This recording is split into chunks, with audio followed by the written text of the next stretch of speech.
Hello, everyone, and welcome to Hit and Hustle from IRSportsDaily.com. I'm your host, Greg Flamong, and with me, as always, is Jamie Uyama, Mr. Jamie University. It is Tuesday, August 18th. We've got some movers and shakers in the wide receiver room, which has got everyone very excited. I think that's the main question mark on the Notre Dame football team right now for 2026 that's going on in the media.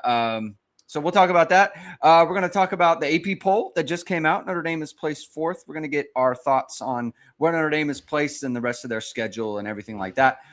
Plus, we've got some stuff on the Notre Dame message board. Matt Freeman just throwing out the Ask Matt Anything thread. I think it's going on like as we speak right now. If you're not a part of it, head over to IRSportsDaily.com and get a question in for Matt. You can ask him anything.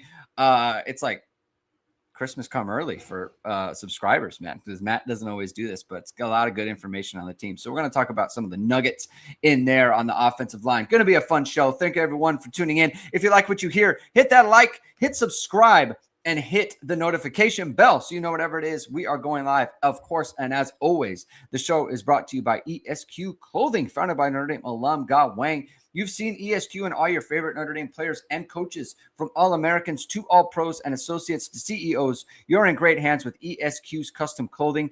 Whether you're looking for the perfect fitting suit, a standout sport coat, or a perfect tuxedo for weddings and galas, ESQ's master tailors blend traditional hand stitching in each garment with Italy and England's best fabrics. Check out Ge's amazing work at esqclothing.com. Book an appointment to upgrade your wardrobe today. Mention ISD and get 10% off your entire purchase. That's esqclothing.com. Let's bring up the AP poll, Jamie. Let's bring it up. Notre Dame is fourth behind Georgia, Oregon, and Ohio State. My first question for you is, first of all, I don't have a problem with where Notre Dame is ranked. It's totally fine for me. Why is the consensus that Ohio State is number one, though? They lost a ton on defense, a lot on defense, a lot of top-end talent on defense. But they are the number one team. I assume Julian Sayin is back. Obviously, Jeremiah Smith is back, and that's a big deal. But I don't know. They're number one for everyone. Why do you think that is? I mean, I think it's mostly because they have Jeremiah Smith. I think that's the main reason. I think that's got a lot to do with it. I think and Julian Sayin, right? Like they got both those guys back. Also, they have most of their offensive line back. Well, I mean, you can say meh, but Julian Sayin, it's no. I said yeah. I didn't say meh. I said yeah. Okay, I thought you said no. But it's like, you know, that. So there's like a baseline for what they're going to be on offense, because they also have the offensive line coming back, and that was a big thing last year. It was like a whole bunch of new guys on offensive line. Well, most of the guys are back, and they're going to be way better, and they were better at the end of the year. So that's one thing. They also, like, receiver wise, you know, even though they lost Carnell Tate, the McEwen kid they got from UTSA is a stud, and he's going to be good right away. They probably went a little bit harder in the portal this year in terms of adding to the defense to kind of fill in guys. Okay. So like they landed some D linemen that are definitely going to be like at least rotation guys for them and make them deeper and be good. But like guys from, they got James Smith and Russo from Alabama, and John Walker from UCF. Like those guys are pretty good players. Like they landed at Earl Little is going to be a good nickel for them. I don't think they're going to be as good on defense just based on some of the guys that they lost, but they're still going to be really good in the offense. You know, it's the floor is probably top 5. Like they're going to be really good on offense. Yeah, no, for sure. I'm like I said, I don't really care. It just seems like I don't know that Notre Dame would be. I would have consensus. Yeah. Like would Notre Dame be ranked 1 if Jeremiah Love was back? And yes. Wait a minute though. But they lost like Breontae Johnson. They lost Leonard Moore. They lost KVA and Drake Bowen. And like Boubacar. Would they be ranked number 1 then? No, they wouldn't. But I think people look at offense first, right? I think that is definitely a thing. And that's just kind of how it is, right? Like, I think if Dante Moore didn't come back for Oregon, there's no way they'd be number 2. And I don't care for who sure. Yeah, for sure. Right? They just wouldn't be, right? Yeah. And I think the whole reason, if you said too, like if Fernando Mendoza, not that he would be a fool if he was coming back after winning a Heisman or whatever, but like if he came back for Indiana, they wouldn't even care about any of the other people they lost. They would have been number 1. Got it. Would have been number 1. And I think that's got, everything to do. If you look at like the reason why Georgia is up there. I mean, one, just of history, but also two, Gunnar Stockton's back, right? CJ Carr's back. Mm-hmm. Whatever you think about Arch Manning, he's back, right? Like he is back. Yeah. It is a thing. Like, if you look at really the only team that has new quarterbacks are Indiana, and they've basically every transfer they've gotten has been good so far, right? It's only 2 years. Yeah, like you could just assign, I mean, no one thought Mendoza. I mean, you could just assign faith to the fact that whoever they got is going to perform. It's going to be pretty good. Yeah, probably I mean, there's 2-year track record for sure. Yeah, it's fair. And then I think too, like you look at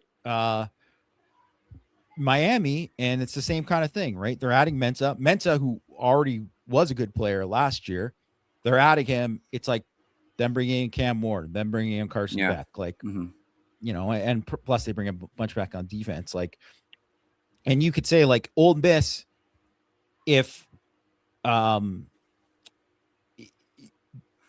all depends with them. Like if the quarterback's not back, forget it. Like they're not a top. They might even be top 20. The quarterback's not back, but he is back. So I think that's got a lot to do with it.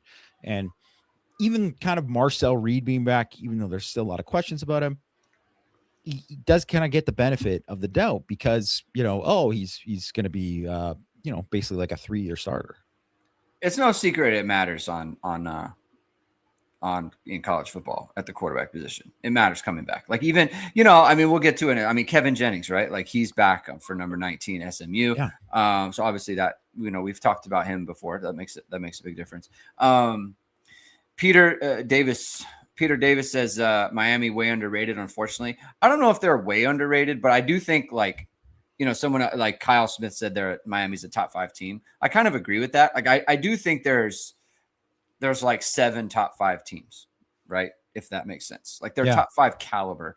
And so that, where they're ultimately ranked, I don't know that it's super important. Like they're obviously very, very good. You've written about them. You think they're going to be a very, very good football team.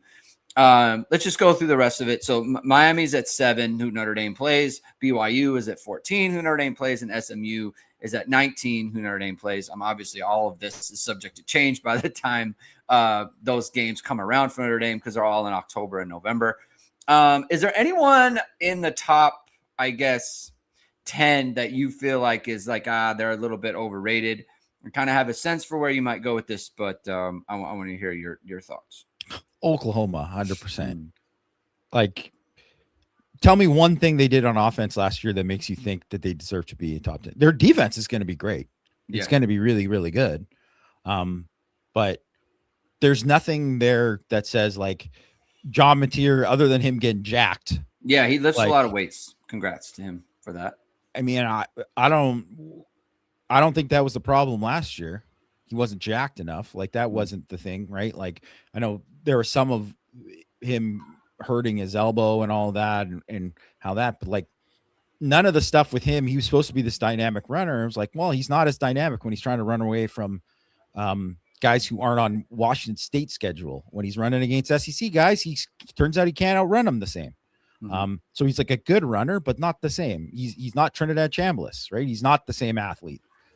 So I think there's a lot there that to me, like I would agree with you too, based on what you were saying about to me, there's 7 teams who are in the like tier one real contenders. And I would put, A&M, Ole Miss, LSU, probably only those 3. LSU should be ahead of Oklahoma to me. Like, I think 100%. And then really after that, I think it's like Oklahoma should be in the next tier with Alabama, with Texas Tech. It's like they got questions. Questions. Yeah, I do think, and I put this tweet out yesterday.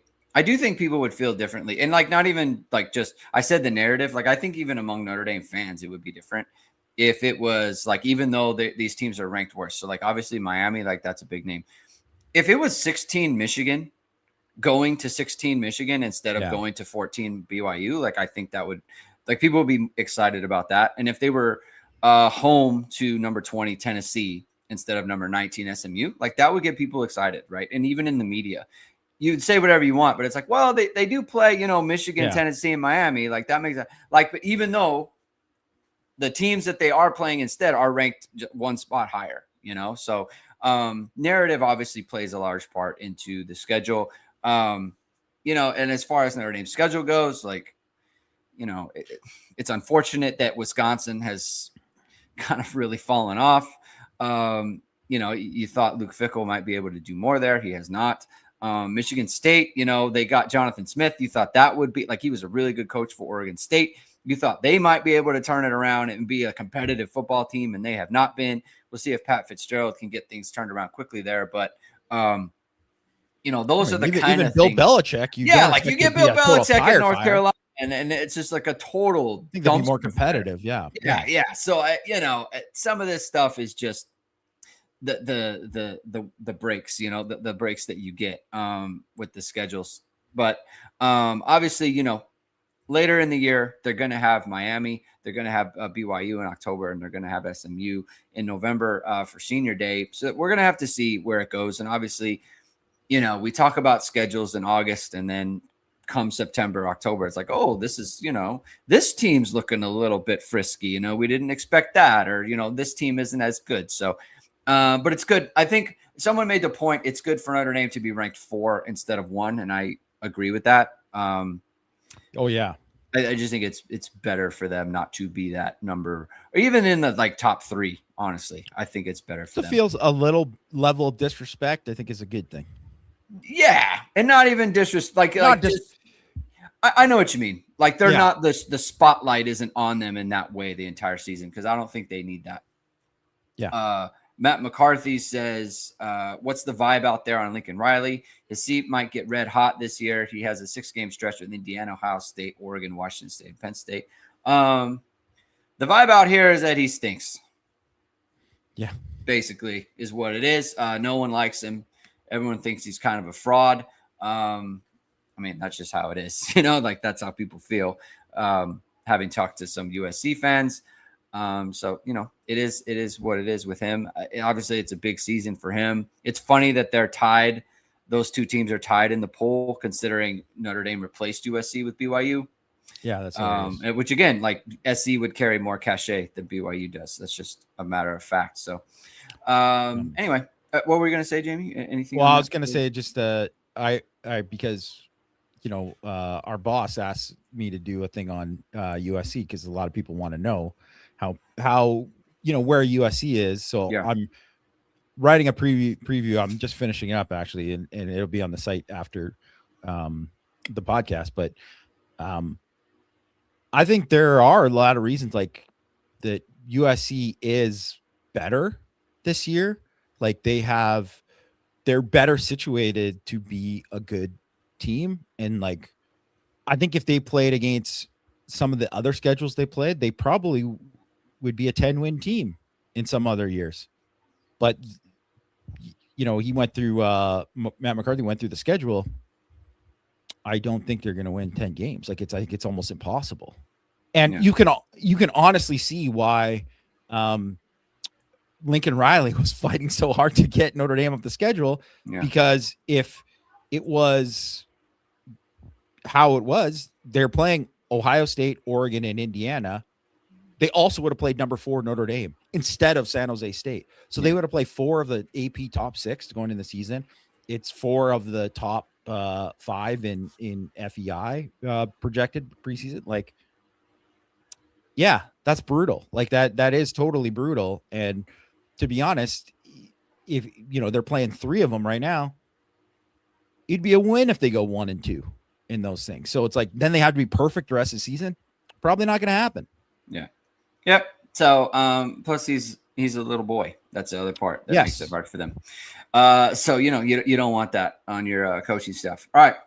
On to some wide receivers. Now, something that I caught yesterday when Jalen Sneed was talking, actually, and I wonder if this popped out to you as well, Jamie. Talia Baya of ABC 57 asked him who have been the toughest players to guard on offense. And he said CJ Carr, who, he's like, CJ knows everything that's going on. He knows our checks. He sees me. He sees the DBs. He sees the D line. He sees everything. He knows what to do. He knows where to get the offense in the call, right? So all good stuff on CJ Carr. And then he mentioned just some players. He said Aeneas has been doing really well. First wide receiver mentioned after Aeneas was Micah Gilbert. He says he's been doing great. Then he mentioned Faison. Then he mentioned Mylan Graham. And then he mentioned Nappers, which is Anthony Knapp, who's doing a good job at guard. And I thought it was interesting. First of all, Micah Gilbert they put up a catch of his in the on the Notre Dame socials where he went up over DJ McKinney and Breonte Johnson. Made a great play there, which is kind of what everyone, more so than making a catch. Like he had another catch that they put out when he was going over Adon Schuler. Contested catches is what you want to see from your boundary, right? So I think the type of catch that it was also kind of notable. But I think for someone like Jalen Sneed, who it's like he doesn't have any sort of agenda. He's not thinking about, like, as a position coach, like if you ask Mike Brown, like he's not considering other players. Yeah. He's just, who is doing the stuff in practice that just is top of mind for too, me? Yeah. Micah Gilbert, one. Faison, Graham, right? And the fact that he said Micah Gilbert first, I think is notable, right? We had heard over the weekend that he had a really good practice where he was making some catches there.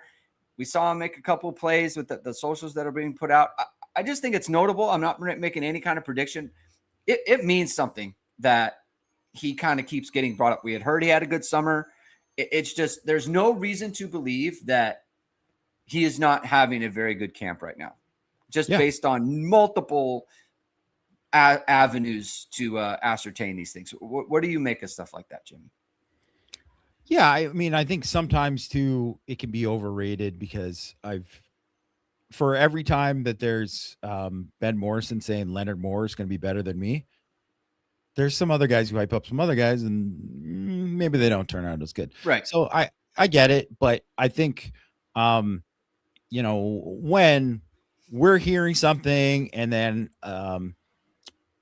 he's bringing up somebody who's not a returning starter or not a guy who people thought had the best spring. So it's not like, oh yeah, he's just keep doing it. I think it does mean something. It definitely means something. And I think just the fact too, like that was one of the areas where everybody kind of had the biggest question was like, well, they're going to be good.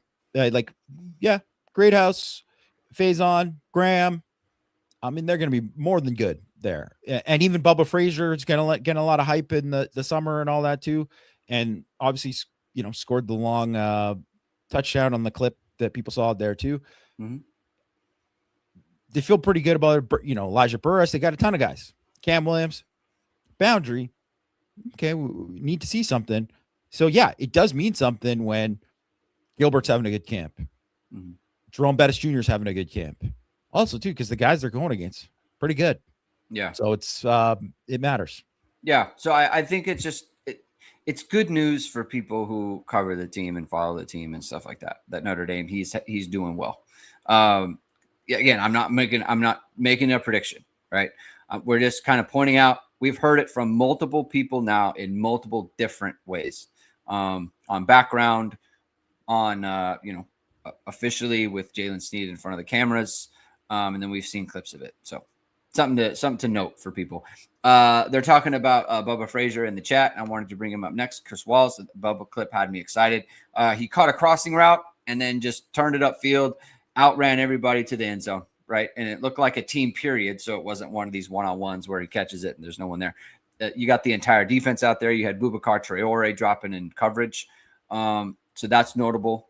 Matt put in our chat, and he was asked on the thread how many targets, like the over-under number of targets per game for Bubba Frazier. He put it at 0.5. So we're talking about like, let's say a 16-game season. Is he going to get like 16 plus targets this year? I think he might. I think he would. If you ask me to predict it, I say he would. But where are you at on this? I think so. I think, 16 seems pretty fair. Like, I think the other thing is all he has to do is make one of those catches, and guess what? The next game he's getting 3 targets. Yeah, it's just what it is, right? Like that's what's going to happen. So, I think and not even just with in terms of him getting targets there, like in the regular game flow, but like even if he doesn't break into the ones and working with the ones during the game, well, when they throw the ball, who are they going to try to get the ball to? Him, probably, right? Like that's most likely. So yeah, it's like when they took a shot to Gilbert. It's like, yeah, of course you're going to take a shot to Gilbert because that's what you want to do. So I think, yeah, I 16 sounds reasonable. I'm also open to the fact that there's a lot of guys I think that are probably lurking around the same kind of level, and it's all it takes is like him making that play, which you could say, hey, they're showing the clip. What does it matter? Well, it is against the ones. He scored this defense against the ones. First of all, he's earning the reps with the ones, getting there, and he's making the most of it. Scores a long touchdown. Yeah. How many other guys have scored a touchdown like that during camp? Right. Probably not a lot. I mean, the open practice we saw, we didn't see any. Yeah. I mean, it's, that's a little bit different because there's no pads, but still, you didn't see anybody really get loose in any kind of way. Yeah. And yeah, so if somebody gets loose, it's the old kind of thing. Like, well, Josh Adams all of a sudden is breaking long ones, and then it's like he's starting to get in the mix. It's like that's what happens. That's how it starts, and then you just go from there. Notre Dame 2010 asks, if no wide receivers pop despite having 17 scholarships on the roster, should Notre Dame move on from Mike Brown? I don't know. They already had guys who pop already on the roster. What are we talking about here? You got to be an All-American? I don't know what that means, pop. Yeah. What does that mean? I don't know what that means either. Is it like he means like one of those guys has to become Jeremiah Smith, like, or Malachi Toney? Because it's an unfair comparison. You know what I mean? I guess to look at it from, I guess, from just like the best faith type of question. I mean, some of these questions, like, it's hard because, they can't come on here and give us the full context of what they mean. So I'll take it if they remain the weakest group. Like, I think if Faison doesn't have like a very strong year, were they the weakest group last year? I forget that part. It just, if Faison doesn't have a strong year, right? I mean, one of these two, at least two of these wide receivers, whoever it might be, needs to be like really good. Like, they need to be a top flight wide receiver on a team that wants to win a national championship, whatever that means. It's, Faison needs to be reliable against any team you play against. One of Gilbert, Graham, Greathouse needs to be reliable against any team they play on the schedule, right? And then from there on, it's like, look, he doesn't have to produce Carnell Tate or Jeremiah Smith. They're not that types of talents. So like, I don't know about move on from him. It's just like, hey, like, they need more out of the wide receiver position. They have too much stuff there to work with. There's too much talent there that they're not, like, I don't want to say remain a weakness, but if like we're looking at them in week 4 and it's like, man, Notre Dame's winning by a lot, but they need more out of the wide receiver position, then that's a problem, right? What does that mean? Move on from Mike Brown? I don't know. That's up to Marcus Freeman. We know Marcus Freeman doesn't suffer fools. All right. So I'm just going to say that. I'm not going to make a judgment on someone's job. What I will say is they do have enough in the wide receiver position to where they need to be good and they need to be productive, and look, that's our expectation and we think that'll get there. So I'm not doubting it, but I mean, to the question, it does need to happen. It needs to happen, then they need to be good, but it does matter that they were good last year. Like, I'm sorry, it does. Like, no, 100%. They were definitely not Like, I don't think Mike Brown needs to be on any sort of hot seat. But so. I really want to fight back against it. They remain the weakest group. Did the most explosive passing game in the country last year. You don't have that if your receivers suck, if they're the weakest group. It just wasn't the case. Like, Malachi Fields was a 3rd-round pick. Like, it's a good player. Will Pauling, he wasn't drafted. He had a pretty good year. Faison had a really good year. Like, they need somebody to, of course, if they win a national championship, one or two guys need to come and like be elite. But I also, first of all, that it's definitely not a fireable offense if somebody's like doesn't become elite, because maybe they just didn't have the talent to be elite, right? Like, that could be it. But also too, like, the thought of overthinking Bubba like they did Tay Johnson, it's totally different. It's not the same kind of thing, because Tay Johnson, you could say like, and we don't also know like what happened in terms of like, what he was blowing in terms of coverages in practice or whatnot.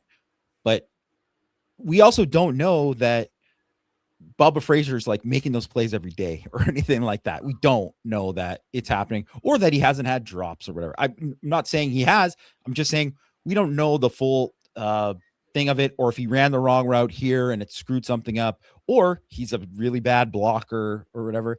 All that kind of stuff does matter. Like, there's all these other parts of it that really like have to go into it.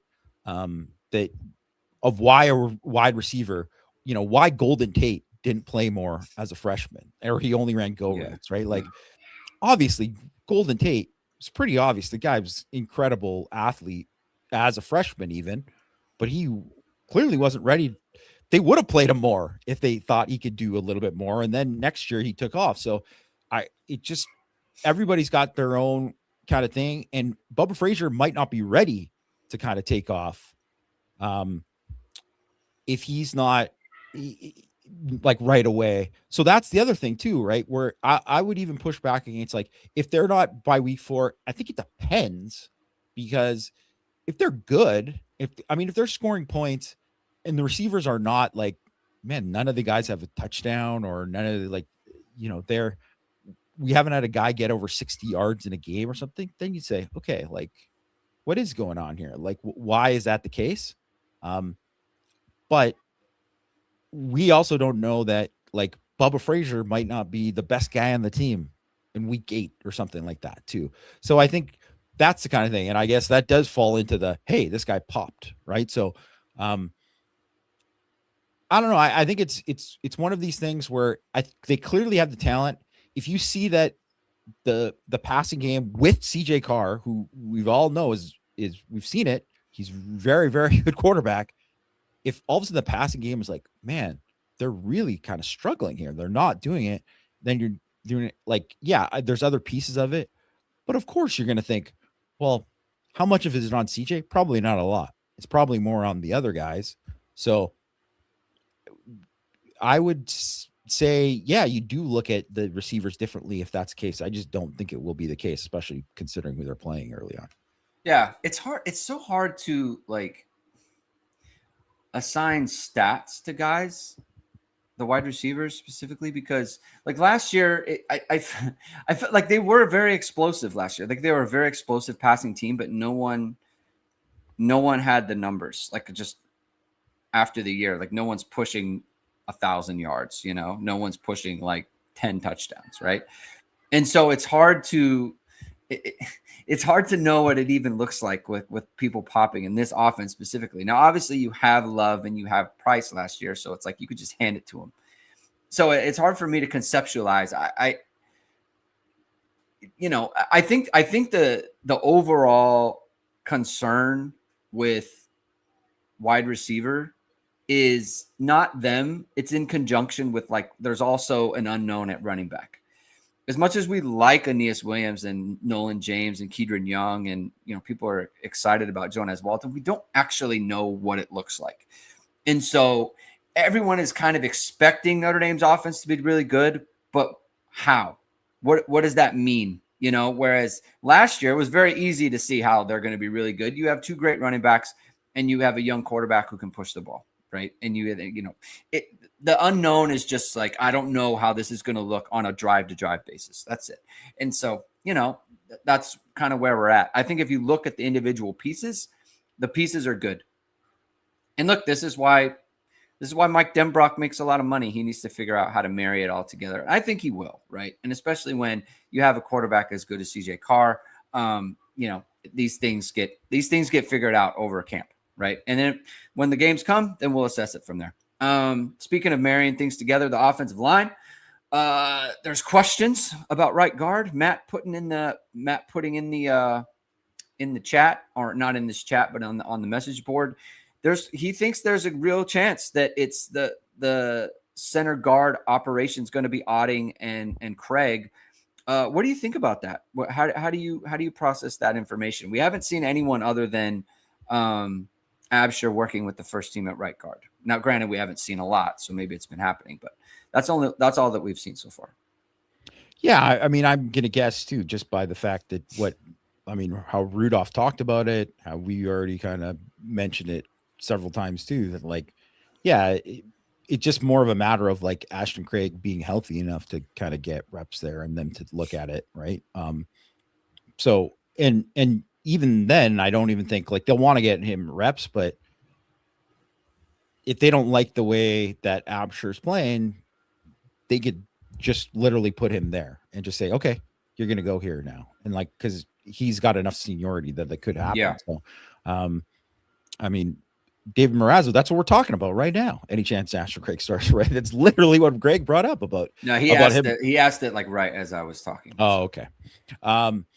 Yeah. So yeah, I think it's just one of these things that it really just depends. I think it just speaks to, as I said on yesterday on Power Hour, it's Otting versus Absher. It's Otting versus Absher, and that is the final 5 spot. So it's whoever they think is the best out of there.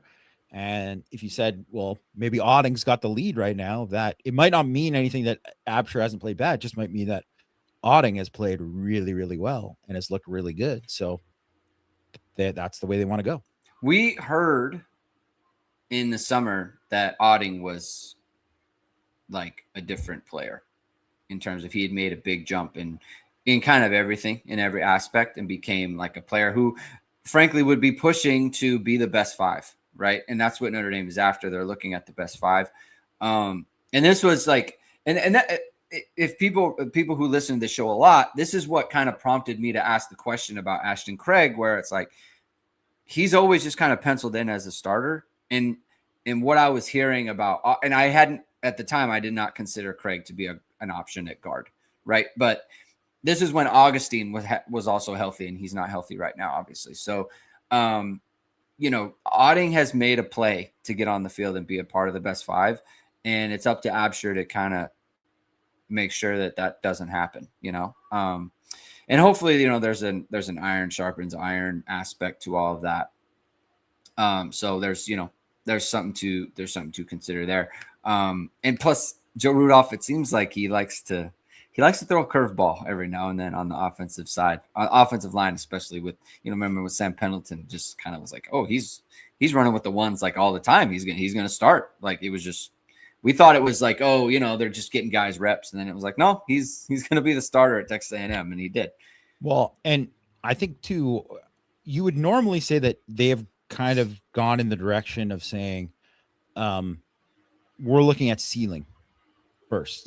And that's what the last couple ones, but you could also go back to, before, when everyone was like, Billy Schrauth, man, he's got a chance to be great. And then he didn't win the starting job. He got beat up by Pat Coogan at left guard, who, Coogan didn't even really play well that year at left guard. Right. So yeah, I think that's, who knows? Yeah. Could be just another curveball there. But I think the other thing is that what you could see there is if it doesn't work out or it doesn't look how they want it to look, hey, Absher, you're back in there. Like, it's just, it could be just as simple as that. Yeah.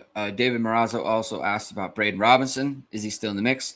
Not in the mix to play. He is not injured though. He's out there. Yeah, he's healthy again. Yeah, he's doing everything. So I think they got him.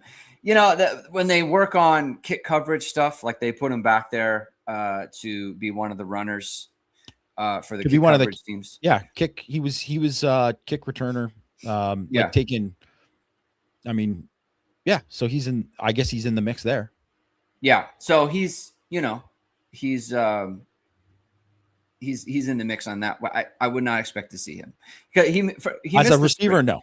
Yeah, he missed the spring, and that obviously hurts. And, he's got to get up to speed with, everything that they've got going on. So I think that's something going on there. We're talking about in the chat, they're talking about thinking outside the box and rotating on the offensive line, given history in a 16-game season. Are you a fan of that, Jamie, on the offensive line? Generally, people don't do that, but it's possible. I'm not really a fan of it. I think it's one of those things where you don't see it for a reason. Mm-hmm. Like continuity and like guys being able to play together and have that kind of communication consistently from down to down, from series to series, I think is important, especially at that position. So, not to say that it couldn't happen, but there's a reason why it's pretty rare. Yeah. Jalen Snead had a comment about Armel Mukam again, kind of talking about how his previous stint, he just wasn't up to the level. And now he is. Like, I think the takeaway that I took from that is this is a different player than, like, I think all of our preconceived notions about Mukam have to kind of go away, because it just seems like he's a different guy and everyone's kind of noticing it. And I wonder, part of me wonders if that's actually the case with Snead as well, but I mean, that remains to be seen. But I just think that we need to kind of throw out what we thought of Mukam originally. And just like, this is a guy who Partridge liked his tape. He liked something about him, and he has made it a point to, he asked him to come back and do it. And I just think Notre Dame may have kind of stumbled into something here with him, where it's like, man, this guy's running with the ones, and he might be like a serious player for Notre Dame in 2026. Like, people need to wrap their minds around that, because they're talking about him like a different person. And so, again, multiple people are noticing this, and they're putting him in with the ones. Like, there's no more proof in the pudding than that. Yeah, I mean, everything that Partridge said too, like everything that he said totally backed up exactly kind of what he was and why, like I said, I wasn't throwing it out because he was Canadian. Like, he is a big man who had a high motor, who his good looked really good. Unfortunately, it just wasn't consistent enough. Like, whether it was mentally, whether it was technique, whatever, it just was not consistent enough to show up on down to down. And guess what? You can't play defensive tackle if it's not showing up down to down, because if you get like blown up on a double team, that could be a house call because you did a bad job, right? So that kind of stuff matters. But when someone is doing some of the other good stuff and then they can put it all together, I think every coach too views it as, hey, what can this guy do? And I want to get the best out of him. Mm-hmm. Right. And just everything about what Charlie Partridge said about him, where he said, like, I'd be shocked if he doesn't like play a big role for us this year. I think it kind of says it all. Like, it's like they're pretty high on how he's looked. Right. And it also must say too, because even if you look at the fact that back in the spring, because it wasn't just like over the summers, like back in the spring, he came back and like Jersey scrimmage, it was like, whoa, he was in the first team or the ones right away. I was like, well, that's something. He, like, you would expect him to be, based on his previous thing, to get like where Sean Seviano is, where Sean Seviano is pushing his way into the rotation, and that's great. But that's what you would have thought with Mukam, because he was not in the rotation. He was on the fringe, just like Seviano, pretty much the exact same as Seviano. But he is like pushed himself all the way to the front above other guys. And hey, that's awesome, because I think that's the same thing with Jason Onye, who Mike referenced, like, had a really, really good, he's had a really good camp so far. When there's guys like that, and if you get the top end of them, that can be a difference making for the defense. Yeah. A couple other news and notes. Dallas Golden is back practicing. He does have a little shoulder harness on his, I think, his right shoulder that we've seen on Christian Gray. We saw it on him. We've seen it on a bunch of defensive backs. He's done something to his shoulder. The other thing about that is usually when the harness comes out, it's out for the rest of the year. That's just generally how it works. I don't know what the injury is, but it doesn't go away. So to me, I don't love that, just because he's a smaller guy, right? And so you don't want something going on with the upper body there. But he is catching punts. They have him back there catching punts, so that's something that's possible. He did it on the first day when he was healthy, so at least that's under some sort of consideration. Personally, I think it's going to be phase on. Unless they're blowing somebody out, but in a game that matters, in a moment that matters, it's going to be phase on back there catching punts. But Dallas Golden is back and practicing, so that's good news. Quincy Porter is doing stuff in the pit, and he is. I think Matt said he wasn't even doing individuals at this point. Listen, I don't know where this is going. What I will say is, it's going backwards. It's not progressing. Yeah. So, that's all there is to say about it. He's not closer to playing, and I don't know that he's going to be closer to playing anytime soon, especially when it's like, this is the last week of camp. You're still not doing team stuff. You're going to play, if you're going to do anything, you got to be doing stuff with the team. He hasn't done any of that. So, and he hasn't done one-on-ones. He hasn't done, and this entire time. Like, again, I'm super, like, I watch him run around. He's a big guy. He had, like, all the stuff that we're evaluating, like Gilbert on, and every wide receiver basically is the one-on-ones and team stuff. He hasn't done any of that yet. So don't count on him. Matt put on the board, like, he's closer to the Charles Jog you saw. You got to just have him out of mind until you hear about he's with the team and doing stuff like that. So that's what that is. I think that's just the way that everyone has to kind of take it until we hear something that there's some actual real progress there. I don't think anyone should just consider him not on the depth chart until that happens. It's just the way it is. I think, you can look at the two examples of Craig and KVA. Those guys have been cleared. Yeah, they're cleared. Like, they're going to play in week 1. Both of those guys. Yes. Now, maybe it might be different for them, because it sounds like Craig is, he's probably going to start. Like Craig is going to play. Craig is going to play regularly, and KVA maybe it'll be partial, and then 25 snaps. Yeah, I mean, I think if they needed him to play more, he could, but he doesn't, so he won't. Yeah, is my take on it. Whereas Craig, it's like, look, you're not gonna sit a guy for a series. That's just not how it works.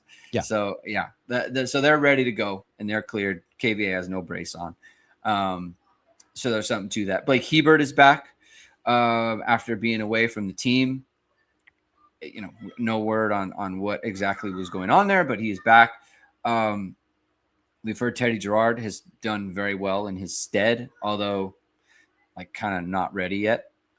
So it's kind of puts a little question mark there. Whereas, like, for me, Hebert was always kind of the safety. Hey, the guy's default, been around the program. Yeah, like, the guy's been around the program if you need him for week 1 or whatever. Now it looks like, in my opinion, the backup is going to be one of these freshmen, whether it's Gerard or Grubbs. And so that's a little unsettling, right? You made such a great point yesterday talking about, like, Matt LaVecchio. You go back and look at some of these guys, like the way to win games. Notre Dame, like Gary Godsey, former tight end, beat Drew Brees in a football game. Drew Brees of the NFL Hall of Fame beat him in a football game, like Gary Gotze did. Yeah. Matt LaVecchio came in and won games for Notre Dame. Listen, look, there's lots of ways to win games. Notre Dame, and I think Teddy Gerard is better than both of those players. So yeah, he is. Notre Dame can win football games. But I mean, that is the perfect example of like when we're talking about managing a player and managing what you can do. Like, believe me, I remember there were a lot of like, I mean, this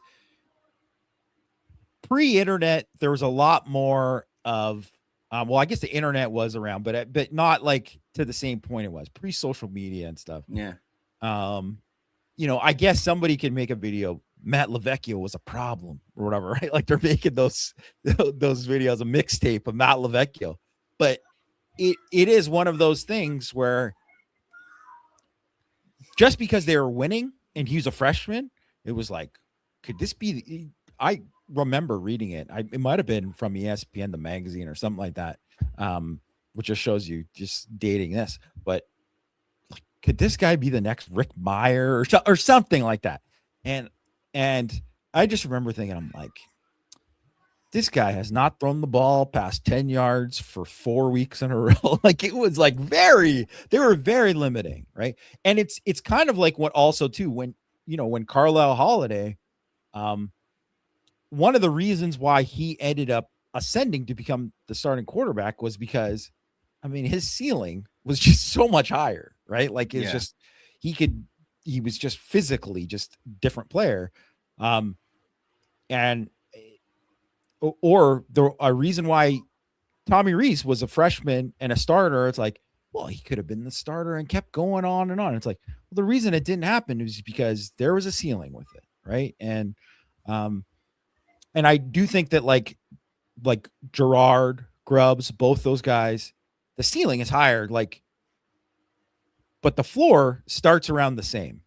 Like it is going to be around the same. It doesn't matter that Gerard could sling it a little bit more. Might mean they take a couple more shots than they would with, well, they will take a couple more shots with those guys, but it'll be very planned. And Mike Denbrock, because he's a guy who's been around for a long time, he knows exactly what he can and can't do with guys. And I think, to me, the perfect example might even be a Deshaun Kaiser, because Deshaun Kaiser, people remember the throw against Virginia, but they were doing that because it was like, we got to win the game here. So we're going to run a sluggo like to Will Fuller win the game. They weren't throwing it deep or doing a lot of stuff before that. And it was like, all of a sudden it got to that point because they had more confidence in him. Things grew and all that, but it wasn't like that to start. And it's going to be, I would say if it becomes one of these freshmen to play, you would be looking for a kind of Kaiser 2015-ish type of thing where it's like, hey, maybe they can get to that where they're like a top 25 quarterback by the end of the year or something. Yeah. I mean, the Kaiser thing, I mean, this is now over a decade ago. People may forget how just shocking it was that he was good. He wanted to quit football. His spring game was maybe the worst spring game I've ever seen from a quarterback. Awful. He was terrible. Did not care. Did not want to be out there. Clearly, he wanted to quit and like try to play baseball. He did. And then he came in and was good. I mean, like legitimately good, and like won them the Virginia game with his throw. He became just like I mean, he wasn't like a perfect quarterback by any means. He played great against Clemson in the rain, like in the monsoon or whatever it was. Like that was a shocking thing. I think, somewhere in between like that and, Matt LaVecchio is probably something you could expect from Gerard or Grubbs. I got to say, man, like Gerard, he throws a good ball. He really does. He looks good throwing the ball. And so I think that's important. And he's gotten the reps, Well, go ahead. Well, guys bringing up Zach Caleros in the chat. Sam K bringing up Zach Caleros in chat. Zach Caleros ended up being a pretty good player. Still playing in the CFL today. Let's go. Yeah, he had the legs, which is like not the you wish there was a little bit more legs on one of these quarterbacks. I will say that. Yeah. Like you just want it. But Gerard, I think, could be a little bit more. He can scoot a little bit, but it's not like Caleros where it's like he's going 70 yards. Oh, yeah. He Caleros is actually picture perfect CFL quarterback. Yeah. Like just you got to be a certain type. Who's the right now? Remember Caden Salter? Do you remember him? He's a recent guy, obviously. He's a guy right now. There were some injuries. He got elevated, got a chance to play, and he's like did good right away. I'm like, this guy's skill set just perfect for the CFL. It's just what it is. CFL. Remember Rocket went to the CFL? Hey, here's hot take Tuesday right here. Oh. Team Canada flag football got a shot at the gold. Might beat the Team USA. Do they have as good much talent? No. I'm telling you, a big thing. The CFL game in which these guys grow up playing is flag football. That is flag football. They have like plays you can't even imagine that are like, what is this? It is, and flag is a different sport for sure. Yeah. By the way, Sam K, they have beaten the USA. Like it's not. I'm not just throwing it. Like it's a thing. It's a real thing. By the way, the Canadian women just also beat the Team USA women too, which they definitely do not. It's not like our top athletes are playing flag football thing, yet they beat the women thing for women to get the Olympic berth. So it's just a weird, because these guys grow up playing it. And if anyone has ever played 7-on-7, there are some guys who are just like crazy in 7-on-7. Put them on a football field and it's over. It's like, no, but on 7-on-7, there's something different. It's so funny. It's so funny how like, again, in 7-on-7, you run stuff and then like you do it in team. It's like some things you do in 7-on-7. It's like, that'll never happen in team. It's so weird. Like it is a different thing. I was thinking Rocket going to the CFL. Imagine if Jeremiah Love left Notre Dame and went to the CFL. Like that's what Rocket was. Like that's what it was. It was the craziest thing that's ever happened. Last thing real quick. There's a thread, of course, on IRSD that Matt is responding to. He's actually sending us clips like wanting to know if things are man or zone or whatever. It's the Chris Ash thing. Fans are concerned about Ash, and I to some extent I get it. I think that I don't mind it. Listen, if someone is going to come in here and say they have a concern about Chris Ash, that's totally fine. Have a concern if you want. That I don't. It's your opinion. It's harmless. Whatever. People are concerned about lots of things that I'm not concerned about. What I will say is, like, to the extent that Notre Dame started with the opponents that they did, and then the fact that they lost Christian Gray for a period of time against Texas A&M, and the fact that they lost Leonard Moore for a period of time against Texas A&M, and at those moments when those players left the field, Texas A&M was able to gash Notre Dame. Like they lost Schuler for a half for a disastrous targeting penalty. Like I think and they didn't have Devontae Smith because he was hurt. Like that game specifically was just a perfect storm of stuff. And A&M, to their credit, like took advantage of it as much as you could, right? And I think that dropped 3 interceptions too. Yeah, and in hindsight, if you had to go back and do it, like Breontae Johnson starts at safety ahead of Jalen Stroman. I just think that would happen. That's a personnel error. We say Carson Hobbs is a personnel error. I don't know if it's like, all right, we're going to put Dallas Golden in its slot, and that's going to be better against the kid from A&M. I can't remember his name, Mario Craver. Like, is that going to solve the problem? I don't think so. It was just the timing of it, the personnel of it, I think is why Notre Dame was so bad in that game defensively.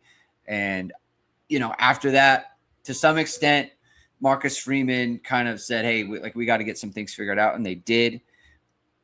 I just don't have an issue with him. Like, I just think the players had to get on board. I think he's more familiar with the defensive staff this year than he was last year. He had to buy in from the players. Yeah. I think everyone trusts everybody. I was talking to somebody yesterday about how when we talked to them, when we had the availability and we spoke with them, like he was in a good mood. He wasn't, sometimes he's kind of like, I don't like these press availabilities. Like, he sat there, he was in a good mood. He answered the questions. He was very thoughtful with his answers. He wasn't short. So I think he's probably in a better headspace. And this is very similar to the arc of Al Golden. Whereas at the beginning of his first year, it was like, this guy hates college, doesn't like it, wants to get out as soon as possible, and ended up staying 2 more years and was one of the best DCs in college football over those 2 years, right? Yeah, won the Burroughs Award. I think it's more likely that we see that than we see the other way, where he completely blows it. That's just my opinion. 100% agree. 100%. Okay. Yeah. Anything else on that before we wrap up here? Yeah, I think what you said about people can have their opinions and whatever. It's Notre Dame. Hold me, I'm Irish. People are going to worry about something, and there's not really personnel-wise. There's not a lot to worry about on defense. So of course you're going to pick that out, or you're going to pick out they have the new, the new staff in general, and yeah, you got to see how everything works out and stuff. But I think there's a much greater chance of them being the number 1 defense than them being the 15th best defense. Yeah. I think he's got it figured out. I think they've got the personnel, and I think he's really happy with the staff, and I think the players are happy, and everyone's kind of in a good place. So yeah, I don't have a long standing issue with him. And obviously once the game starts, then we'll evaluate it from there. So, all right, that's a good place to end it. Thank you everyone for tuning in. If you like what you heard, hit that like, hit subscribe, and hit the notification bell so you know whenever it is we are going live. We'll be back on Thursday with more Notre Dame football talk. It's going to be a very exciting time.